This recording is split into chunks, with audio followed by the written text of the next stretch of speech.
Flash Season 2, Episode 4, The Fury of Firestorm. This is definitely a really awesome episode. I wish I got to review it in time because I'd have a much better review because I'd remember everything.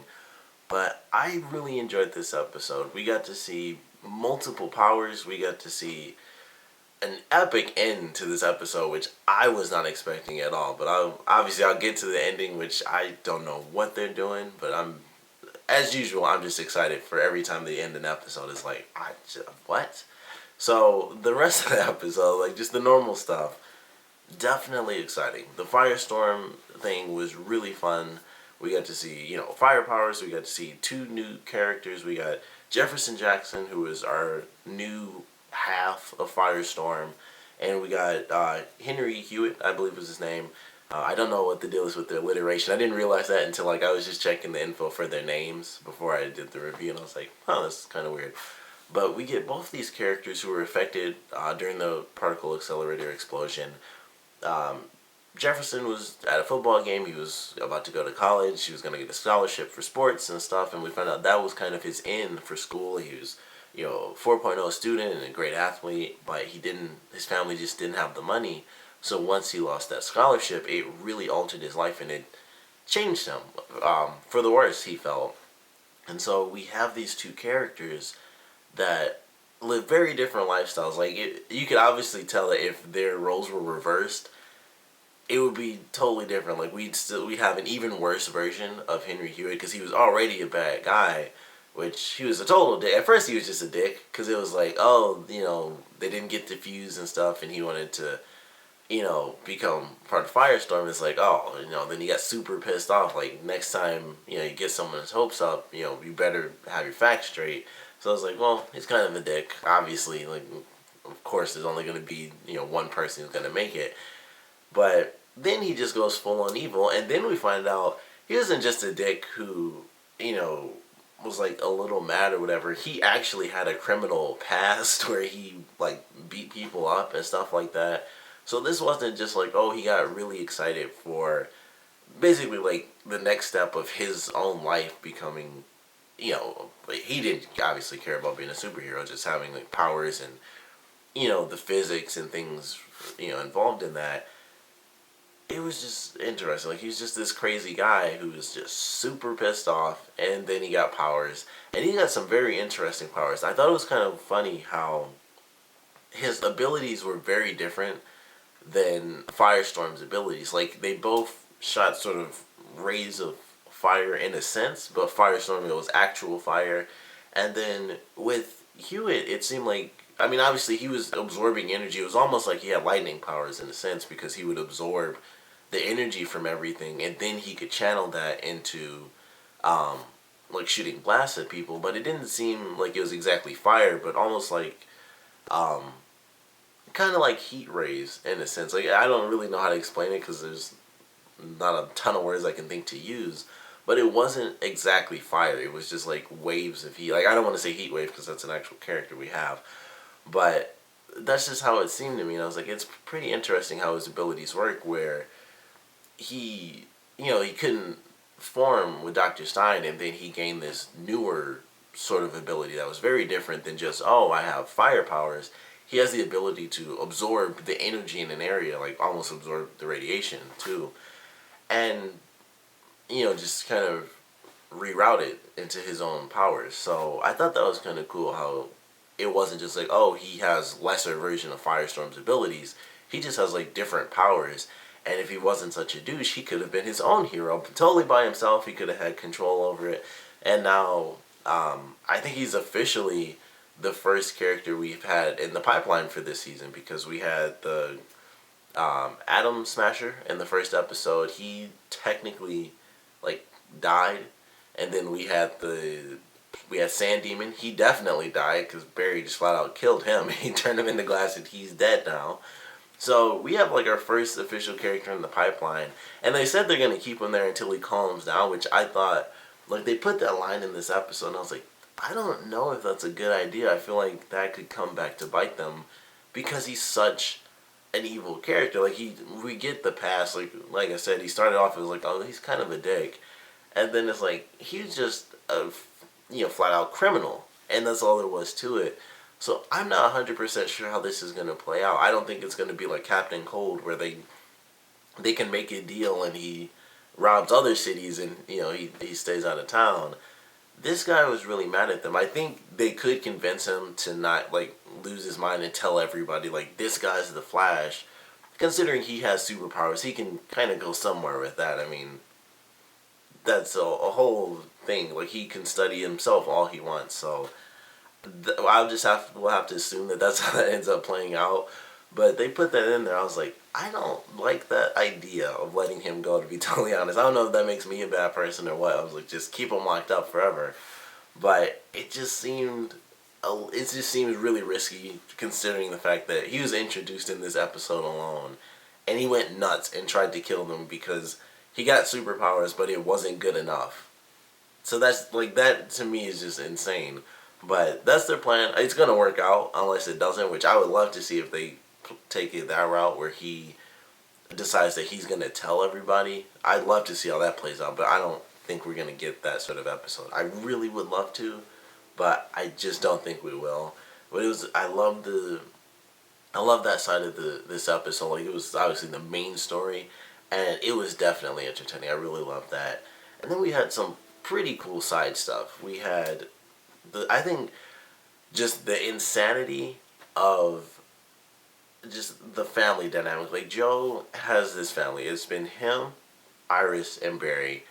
And then his wife comes in, and it's just insanity. He tells Iris, and she decides she's going to meet with her mother. And I think we all thought it was going to kind of be one of those scenes where it's like, it's really weird, but I want to at least ask you why or something. Like, just anything like that. And it was none of that. She was just like, you left, stay left. And that was it. She, like, told her off. And then we find out that, her mother's officially dying. And so, that wasn't too much of a shock, but it does kind of make her seem sort of douchey as well, where it's like, oh, so, you came back because you were dying, not because you really cared. Like, you cared at the last minute sort of thing. And I guess that still counts for something. I mean, she still did.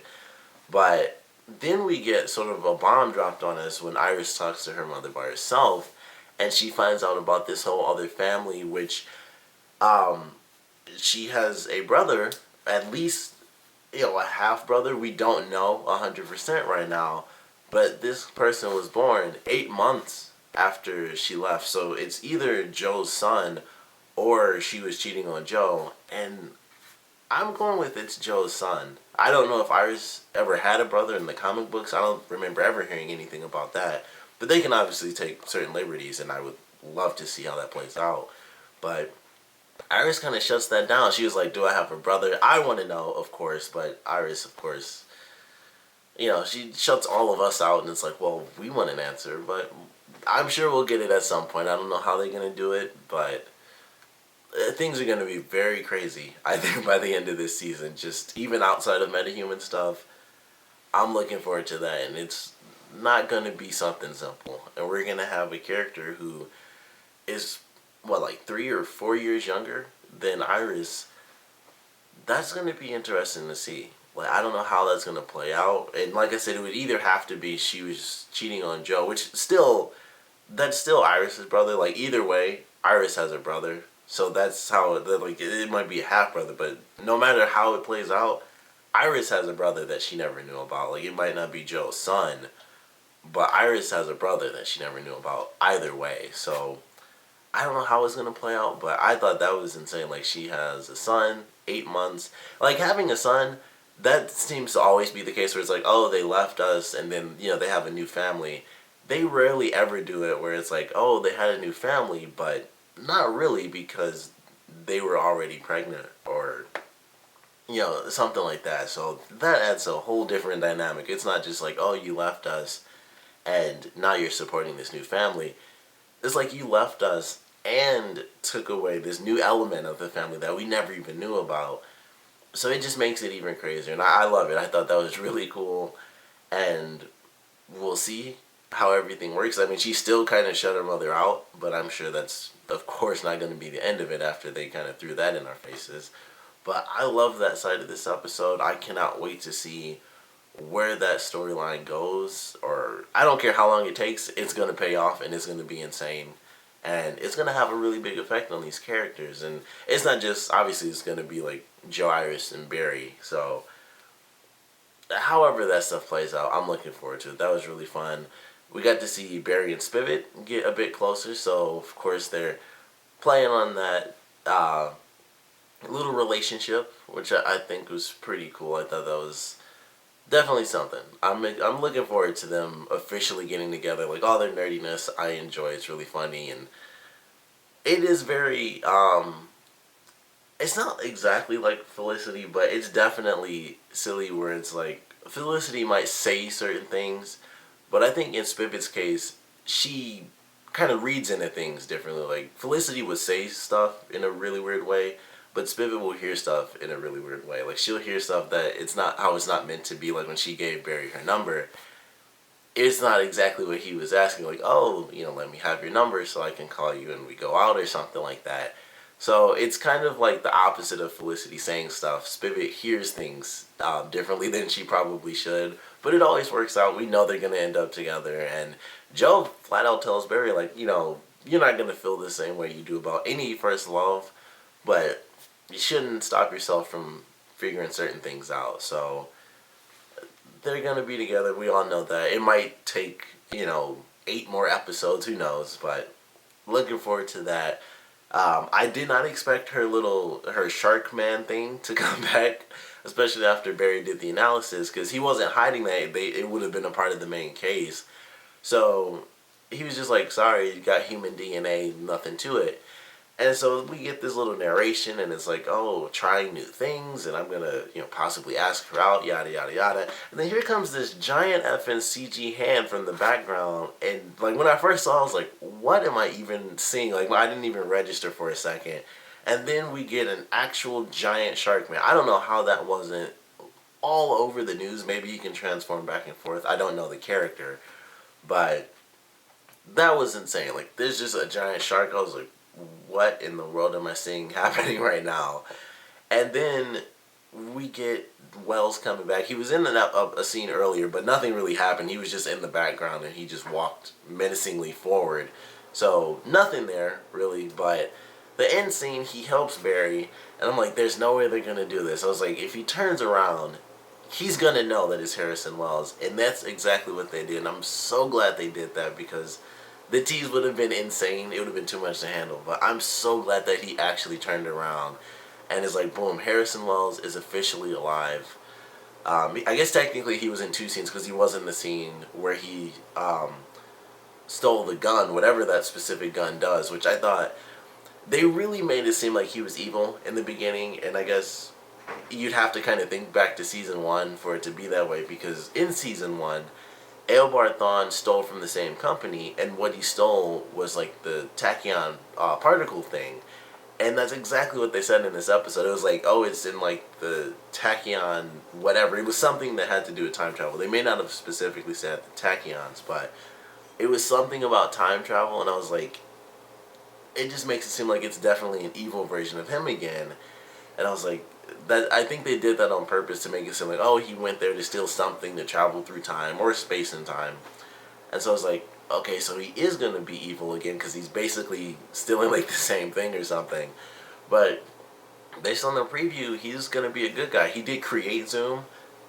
I don't know exactly what that means 100%. Maybe it's a clone. I swear I feel like they could easily do that every season, where somehow Harrison Wells is involved in some way with the main villain. I think that would just be kind of funny. So at this point, that's how it is. Harrison Wells, so far, has been killed as the good guy and replaced by an evil villain. And this season, he created the evil villain somehow. So Harrison Wells doesn't exactly get like the best lot in life, no matter what Earth it is. At least he's alive in this one, because the first time he just got flat out killed. I'd rather just have created a bad guy than be killed by one. Personally speaking, I mean, I guess that kind of sucks, because he did kill a bunch of people, so I don't know. But I'm looking forward to this next episode. We got Harrison Wells. We're going to get some info on Zoom. We get Jay Garrick back, who is inexplicably missing from this episode. I noticed that very early on. I was like, how is he gone? Like, he's just not in this episode whatsoever. And I thought that was really weird. I'm assuming it had to be something with the actor, or maybe that's just how they wrote it in general. But it's really weird when stuff like that happens. And in this case, like, it happens in shows all the time where, like, someone just isn't in an episode. But considering he doesn't have a house, he stays at Star Labs, and he just wasn't in this at all. Like, even if it was literally one scene, I would have been like, okay, at least they acknowledged the fact that he was there. But it was so weird that he was literally just gone. I mean, they're dealing with, like, Firestorm, and he's just gone. Like, it was just, like, nothing whatsoever is happening. He didn't leave, so he's just there somewhere in Star Labs. Like, he's just looking at stuff like, oh, look at this. And he's just gone the whole episode. So that was really weird to me. But he's coming back in the next one. It should be fairly interesting to see him talk with Earth 2 Harrison Wells. And because we don't really know what he knows. I'm assuming he didn't know Harrison Wells created that, because I'm sure he would have mentioned that really early on. Like, oh, this villain was mistakenly, created by Harrison Wells, for my Earth. And that would have obviously led into a giant conversation about Harrison Wells. But I'm looking forward to this next episode. I'm really excited for it. Fortunately for me, it only comes on tomorrow. So, I mean, I still saw the episode when it aired, so I still waited the whole week. But as far as the review, because I haven't really thought too much about the episode, it's like, I get to see it tomorrow. I'm looking forward to that. Definitely a great episode, of course. I want to know what you guys thought about it, so please comment below. Let me know your favorite parts, your least favorite parts. And even though it was like the very end of this episode, I definitely want to know what you guys think about Barry encountering Earth 2 Harrison Wells. Like, there's a lot of great stuff in this episode, but that was just like we all know how Barry feels. It was the main reason they had an issue with Jay Garrick when he first came in. It was like, Barry has his issues. Everyone did, honestly. But Barry was the one who was really there 100%. It's like, this hurt me way too much for me to just be like, oh, mentor, sure, no problem. So I want to know what you guys think is going to happen. I think personally it's going to be an even worse reaction than the Jay Garrick stuff. I think it'll be a little bit quicker. It'll be a bit expedited because he knows, the whole Earth 2 thing. Visually, though, I think it's going to screw everybody up, and then they're just going to mentally have to deal with, like, okay, alright, it's Earth 2 Harrison Wells. He's not a villain. He created the villain. Probably still going to cause a couple more issues there, but I think mentally everyone will have to be able to get over it. For Barry, might take a little longer, but he'll at least listen, which he did with Jay Garrick. He might actually listen to Earth 2 stuff. He'll kind of deal with it in a certain way. But I'm really looking forward to it. Like I said, I want to know what you guys think, so please comment below, let me know, and thanks for watching.